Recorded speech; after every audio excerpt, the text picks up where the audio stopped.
What's up, everybody? I actually was just about to start the video player and I realized that it was like doing something funky with the sunlight. So I thought, oh, that's pretty cool. I'm going to just start it right here. Anyways, so wow, the way things have been materializing over the last several weeks, I just thought I'd kind of give a little update on what's happening. Now, obviously, anybody who's paying attention is fully aware of the shifts and twists and turns that we see happening throughout the government, the world, and just in our daily lives. You know, it kind of started from this whole, you know, pandemic. I don't even, I'm very critical of the words I'm using just because I don't want to trigger the bots. But anyways, no, the forgive me. I'm kind of trying to multitask while I'm driving. So um, now I wanted to point out that you know obviously if there's people out there that haven't actually been doing their homework, uh, it's pretty dang clear that you know not only has there been a power grab of just trying to get people to give up certain liberties so that they can be safe, or stay in your home so that we don't get sick. Now, the thing that bothers me is that a lot of these doctors have been kind of coming out of the woodwork saying, listen, this is not the right thing. This is not what we're supposed to be doing, wearing masks and hiding out and sheltering, because the nature or the immune system that we have built into our bodies depend on these viruses. They depend on the bacteria to be, you know, to build up immunities. So why would we ever consider, shutting all that out, because it's only going to weaken our immune system. So that's one point I wanted to make. Now, there's one specific. I reposted a video with these doctors out of Bakersfield, California, that were talking about, well, just that. You shouldn't shelter anymore because the numbers that they've run basically point out that there's a lot more COVID cases, and that there is a lot less death, you in relation to the amount of cases, I guess you could say. So it's comparable to a normal flu.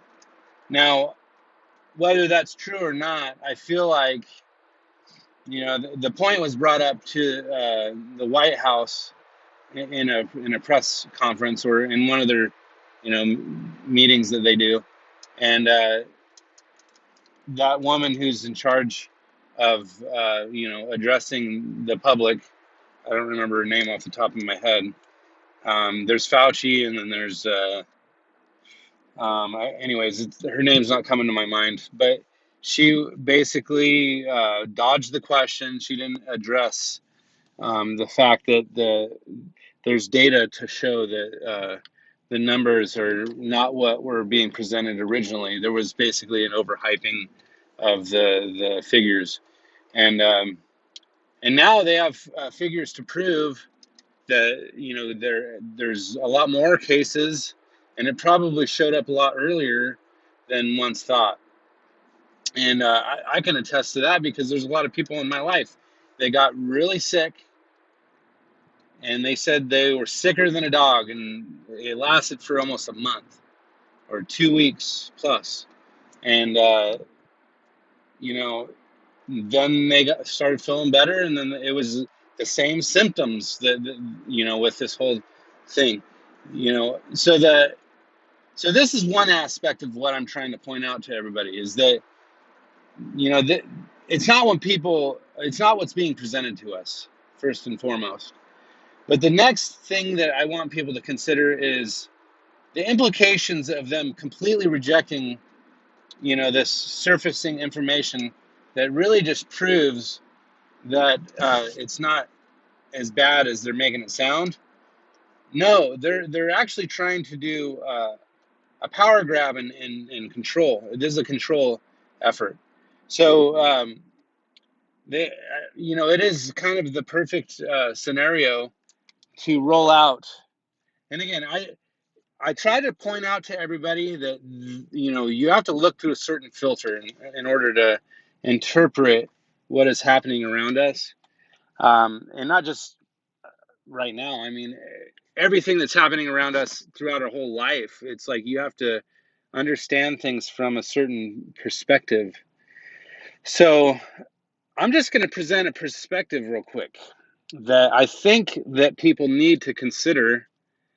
Now, I've lost subscribers because of this topic, and quite frankly, I don't really care if I'm losing people over this because I'm gaining people a lot faster as far as subscribers are concerned. I think that the whole word reprobate being turned over to a reprobate mind, it makes a lot of sense because a lot of people will not accept this information. They will not accept it. So here's the deal. So I have done a lot of research in the Bible. The Bible basically points out, and again, there's 66 books and letters. I don't know, something like 40 authors corroborating information. Yeah, there's probably certain things that people can point out as being flaws. I don't know, one way or the other. I just feel like there's more to substantiate what's happening now than there ever would have been, pointing out like flaws. So what I'm saying is don't dump the baby out with the bathwater. I'm not suggesting that there is flaws in the Bible. I'm just saying that there's people looking through a certain filter will find any problem that they, if you're looking for problems, you're going to find them. But with that said, don't dump the baby out with the bathwater. You need to understand that what is happening has been predestined. It was predicted. And it was given to John in a vision. It was given to Daniel in a vision. It could have been a near-death experience. Who knows? I've heard a lot of people suggest that John was on the verge of death, and he had an encounter with an angel that was, bringing him into the future and showing him these seals. It says the only one that's able or capable of opening the seals is the Lamb who was slain. And he's talking about Jesus being the perfect, the only qualified person to open the seals. Now, there was 6, I believe, or 7. Gosh, I got to go back and read it now. No, I've been really thinking about doing this. So here's the deal. I'm going to actually bring Robert Ferrell back on. I had a talk with him on Contemplating the Cosmos podcast, and I wanted to actually do a live stream with him. Hopefully he's able to do that. But I wanted to talk about the 4 horsemen of the apocalypse, because the 4 horsemen are actually an amazing description of the rise in power of the New World Order and how they're going to actually implement it. And the wrath is coming from the wrath of God is actually in the 7 trumpets.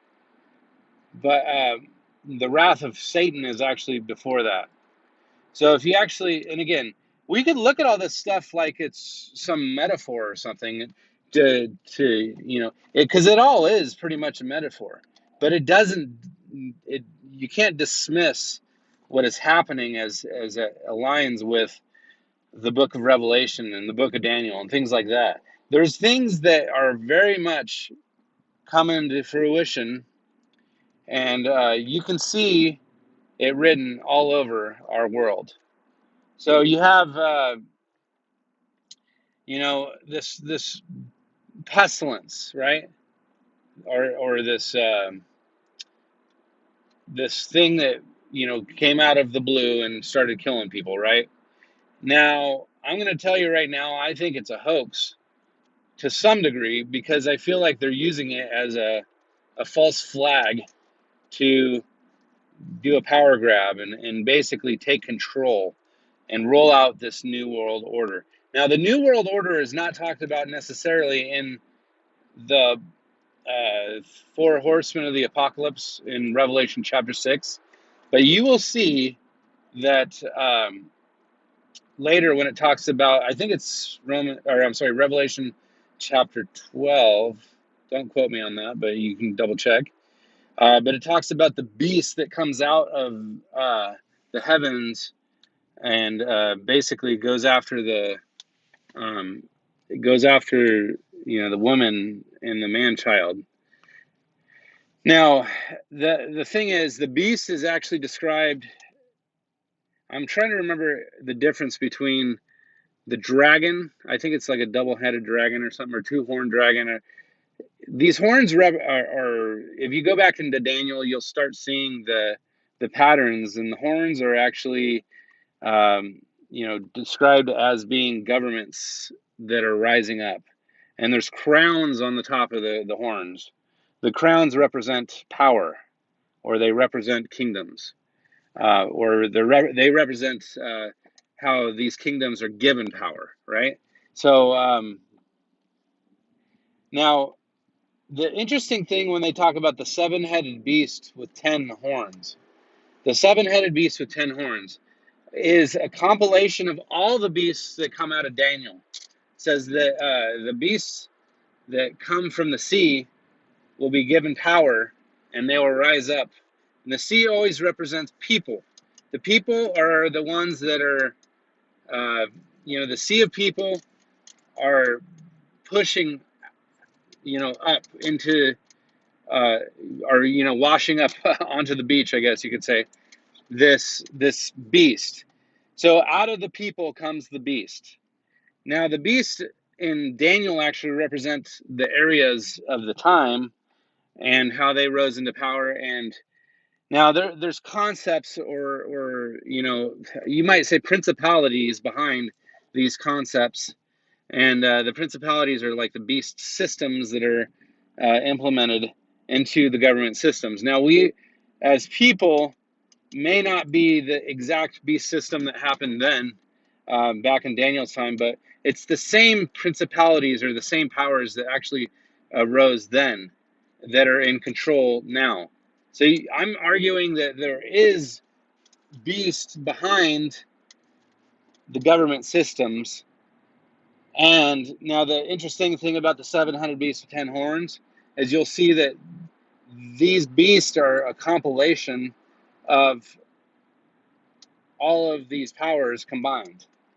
So that's where people come up with this concept of the New World Order. The New World Order is a compilation of all the systems together, right? So if you don't see how that is extremely interesting and provocative, if you actually look at, the fact that the world is coming to a new world order right now as we speak. But there's a lot of people that are going to oppose the system. And they have to do something with the people that are opposing the system. Now, first of all, they're going to use, a branding, way of, getting people to be identified. They're talking about the mark of the beast and all this. I mean, I've already posted videos about this, but you got to listen to this. So, the Microsoft was behind this patent, WO 2020 060606. Okay, it's too good to be true. You can't get more like creepy than that. As far as like, what the hell are you? It's almost too obvious. Like maybe it's almost like a setup to have us find, this information and make us freak out. But I don't know if that's the case. It almost seems like, you know, you have to, like, they flaunt this information in our face because that's what they've always done. And it's just people will not wake up. They won't open their eyes to the truth. He who has an ear, let him hear what the Spirit says to the churches. Open your ears. This information is right in front of your face.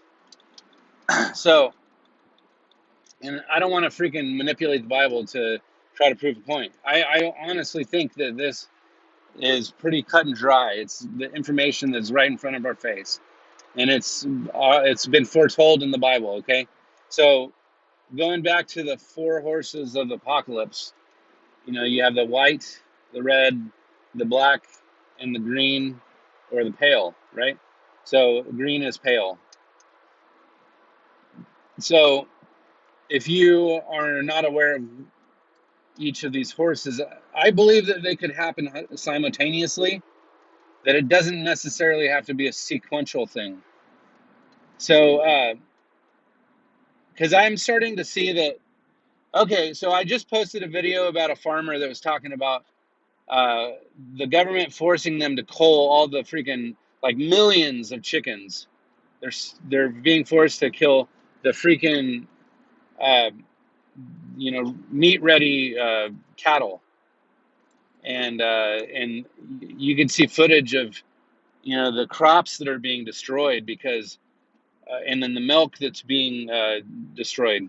Why the hell are they destroying all this stuff? It's not like you can't distribute it somewhere and give it to the people. Just give it out. And it's like better to destroy it than just to give it to people. People are going to be suffering during this time that's to come. Okay, this is the dark horse, right? So this is the reason I'm having Robert Ferrell come on. He's like the king of, you know, unraveling the mysteries of the freaking metaphors in the book of Revelation. So if you haven't heard his stuff, oh my gosh, Apocryphal 1970. He knows a lot about these scriptures, and I'm very excited that he's willing to come on here again. But anyways, so get ready. I'm going to be posting basically a link to I think I'm going to do a live stream. I'm not sure if he's agreed to the live stream yet, but we're kind of honing in on a time that we're going to do. I asked him if he's willing to do a live stream. I'm waiting for his response. So, anyways, once I find out, we're going to be talking about the four horsemen of the apocalypse. We'll probably talk a little bit about the beast as well, the mark of the beast. I'm really interested in picking his brain on this topic. So if anybody has questions, I'm hoping you could show up to the live stream and bring your questions to the table, because there's going to be a lot of stuff that we're going to unravel and dismantle and whatever. We're going to pick it apart. So, but I'm gonna kind of leave it at that right now. That's kind of just the little tidbit that I'm gonna put out there. And if you guys want to leave your comments below, if you have an interesting video, post it in the comments.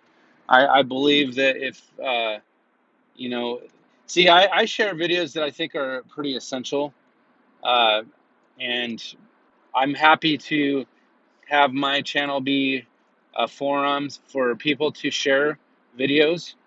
And if you don't want to watch them, that's fine. If you do, that's even better. So um, I appreciate your comments. I try to be interactive as much as I can. So, but I love you guys very much, and this is a very interesting time that we're in. Get ready, mentally, emotionally, spiritually. This is probably the crux of our life. We're going to have to really, really hone in on who we are, what our identity is. Where is our identity? Okay, so just subscribe to the channel, like this video, share it if you want to get the word out. Please, if you want to receive the notifications, just don't forget to click on the bell icon. Okay, so anyways, I love you guys. I appreciate you listening to my rants. We'll talk to you later. All right, bye.